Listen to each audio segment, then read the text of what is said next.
Hi guys, it's Ruthie with the Popple Backyard Farm. I want to show you what I do with my scrap yarns. I actually have like little bags of like at the end of a roll. It can actually just be a really small piece too. I don't know if you can see these. I just take the pieces and I crochet them into a throw rug. And even if you mess up and say it takes you for a while to get all your pieces and you have to change your needle, it doesn't even look that bad either. You just kind of try to get close to the same size.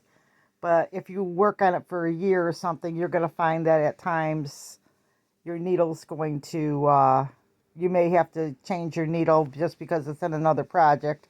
But also, too, it won't matter too much because you might have like a real fluffy yarn, a real thin yarn. And in the end, you can put a border around it to straighten it all out. But this is what I do with the scraps. And look, isn't this kind of cute? I don't know if you guys can see it too good, but I'm working on it. And I said, oh, I'm going to show everybody. Makes a great little throw rug, as big or small as you want.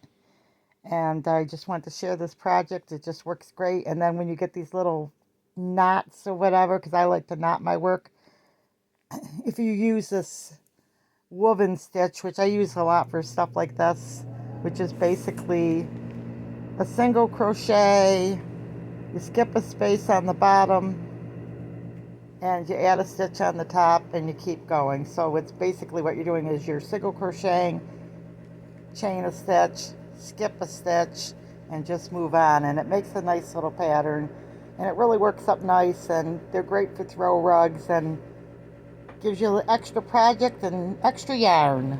Okay, guys, remember, big or small, you too can be a backyard farm. God bless.